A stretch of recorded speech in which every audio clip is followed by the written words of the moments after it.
Hey, welcome back to Daily Hope. We're in this series called The Time Is Now. We're talking about the spiritual struggle that happens in our hearts, but also happens in nations. It's very interesting. Some people get a little squirrely about Christianity and nations. They're afraid of a thing called Christian nationalism, which I think the villainous idea of it is that, like, you'd have to be a Christian to be in the nation is one interpretation of it. Another interpretation is that people would mix Christianity and their love for the nation, and the love for the nation would actually be higher than their love for Christ. Well, we know that would be idolatry, to love anything other above God. So, yes, if that's what you mean by Christian nationalism, we shouldn't do that. But can you be a very patriotic American who is first and foremost a servant of God, who has Christ above the nation but does love the nation? Absolutely. Many of the best leaders of our nation, spiritually and politically, have been that. That's why it says, in God we trust, God above all. As much as we love this nation, the real hope of this nation and every nation is Christ himself.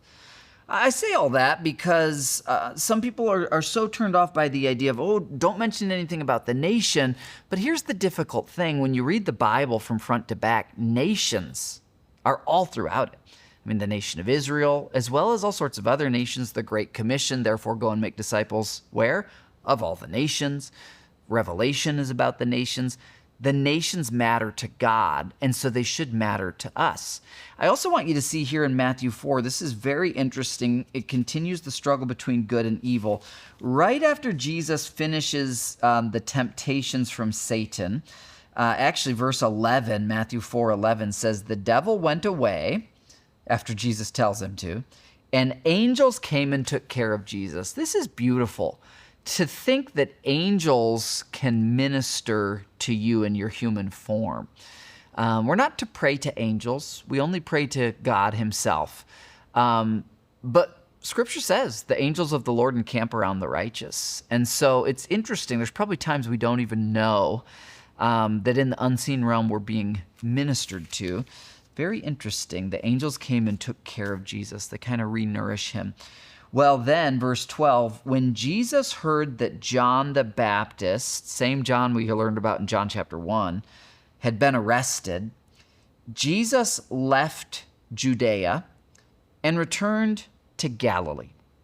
He went first to Nazareth, a city, then left and moved to Capernaum, another city beside the Sea of Galilee. So Jesus is going to have a lakefront living here for a little bit in Capernaum.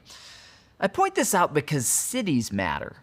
If you read all of Matthew 4, you're going to hear lots of different towns and cities. Nations matter. Cities matter. We'll get into this in our revival series in next year. I'm working on that revival book. And I just want you right now to start praying for your city and praying for your nation. Pray that God's will would be done. Pray that he would pour out his Spirit. Pray that people would come to salvation in your city and in your nation. See you tomorrow.